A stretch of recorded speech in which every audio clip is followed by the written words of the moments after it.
look to realize that Building 7 is a controlled demolition, that there's enough information out there to prove that. Now it's time to look at who did it. But I'll give you another person that gives credit to missing links out there, which not a lot of people can criticize him for being an astonishing researcher that put his life and limb on the line. But David Irving, who has been around for quite a while exposing a lot of things, he promoted missing links on his website because he saw the importance of proving this group of people, the Jews, for doing 9/11. So I don't understand why people say at Stormfront and some of the moderators and Don Black and can't see this when they're 1 degree away from somebody who does promote this message. And it doesn't make too much sense. So, it's, Scott, why is 9/11 important to not only, ultimately has to do is watch missing links, take 2 hours out of their time to be a little educated on the event so they can understand what we're even talking about. For those that have, know exactly what we're talking about. But for those that haven't watched it or don't think it's important, we've heard people without naming any names say that, it's not really that important. The wars in Iraq are important. Well, back up a second. Those all base back to 9/11. So what would you say to somebody that hasn't looked at this event and doesn't think it's important? Well, the first thing I would do is compare it to the Holocaust. Okay, the Holocaust is something that we know they put a lot of effort into conditioning the masses, and it's a couple of generations removed, so it's probably for that reason not as important as 9/11, but we can see the effort that they've put into that, the Holocaust movies and just the Holocaust denial laws, so many other pieces of that puzzle that we can see, even if you don't know the specific facts about it. Of course, if you talk to somebody in this day and age about the Holocaust and they view you as a revisionist or whatever it may be, they usually reduce it to being a simple numbers game. Oh, okay, so 6 million Jews didn't really die. 1 million, what's the difference? The Germans were still evil Nazis trying to rule the world, conquer the world, so on and so forth. They don't realize the intent that was behind the Jews, what they did to the Germans, for instance, just to put it in simple terms. So there's no relevance to them. Again, we're a couple of generations removed from that. However, 9/11 is something that just happened. We all remember it vividly, and we're still suffering the consequences from the whole Holocaust myth as well. But we can see and feel and actually recognize the consequences that we are facing, not just as a nation, but as individuals as well. When it comes to 9/11, all of the things that have spawned from that event. So I think that's the relevance in it, and I think that's why this is their hit or miss. They need to either get away with this or they're truly up the creek.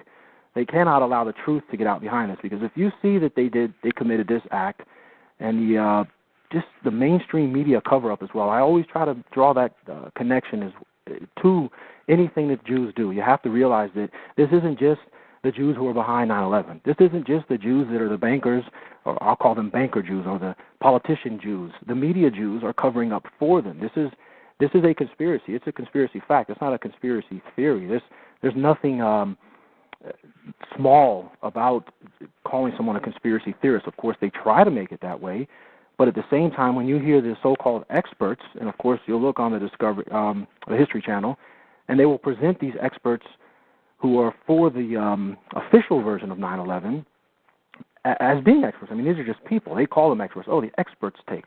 This is the conspiracy theory, and they'll show some guy in a T-shirt, right, just not looking professional, not sounding professional, not really knowing what he's talking about, and then they cut into the experts' view, and the experts, of course, have all the fancy graphics to hammer their point home, and then the experts who are also conspiracy theorists because they were not there on the plane. They were not there as these supposed Arabs were training in pilot school. They weren't there when these Arabs supposedly took over these planes, all four of them, with box cutters, right? They weren't there, so they are theorizing as well. They're putting the facts together if we gave them the benefit of the doubt, but they are no more, no less conspiracy theorists than any of the rest of us are.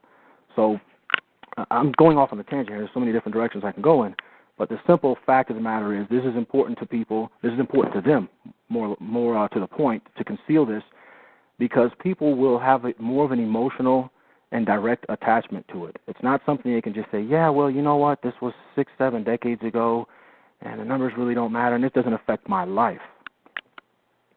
Oh, absolutely. And, you know, that's a very important point to bring up is some of these people that are in the white nationalist community or what have you, haven't spent the time to look into the event. All they know is that people like Alex Jones, excuse me, websites like 9/11 Blogger, 9/11 Truth, are the ones that talk about 9/11 being something other than what I've heard some white nationalists say, the towelheads just did it. You know, because of our support for Israel. Well, that sounds like a good, way to sell somebody on creating dissent against Israel. But at the same time, that isn't the truth. I mean, these Jews actually planned, orchestrated, and performed the event. And I could search through this entire event and couldn't find one Arab or Muslim involved in the entire thing.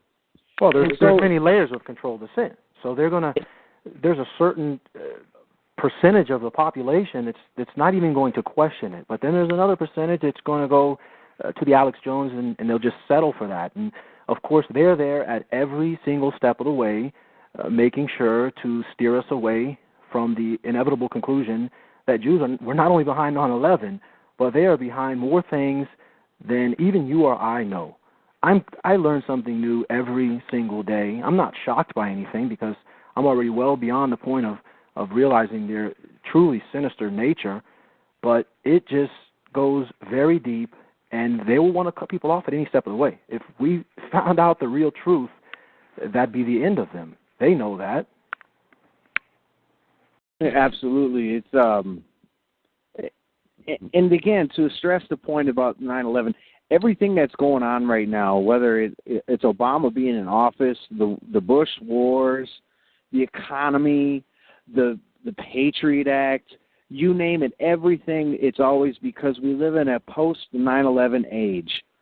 Well, you know, as a white nationalist, you got to imagine, well, I mean, it's just so ridiculous. First they're saying security is an issue, but yet they're flooding our country with immigrants from everywhere else but Europe. And at the same time, it's just getting to a ridiculous issue that needs to be looked at. And you just have to excuse me for a second. I'm trying to get this talk show keeps booting me out here. There we go. But Scott, did you have any more comments as far as Stormfront and such? Because that whole event. I mean, that's something that I could probably speak on for a very long time, and I'm actually considering devoting an entire 1-hour show to doing that, so I don't want to get too carried away with it. I just think that their actions speak for themselves. We don't have to worry about, again, their DNA. The facts are clear. These things it's there for everyone to see. The similarities to the angles that they take, the tactics that they use, of course, you and I would recognize it because we've been dealing with it for years. It's absolutely identical. We're seeing the same exact tactics that they use as the Jews have used, not only in the mainstream media, but the JIDF, the Jewish Internet Defense Force Jews, the ones that are engaging in censorship across the net, the exact same tactics. You know, you brought up the controlling dissent thing, and I have to bring up it's strictly comedic at how blatant this is. I'm sure all of you guys have heard of the website Snopes.com or Snoops. It's SNOPES.com, and it's this website that supposedly debunks conspiracy theories and urban myths and such. But this is the type of website that a lot of middle America goes to. Well, is this a conspiracy theory or what's the deal with this? And this is the website they go to find the truth out about something that's questionable. Scott, are you actually looking at the chat room right now by any chance? No, I'm not even near it right now. So I gotta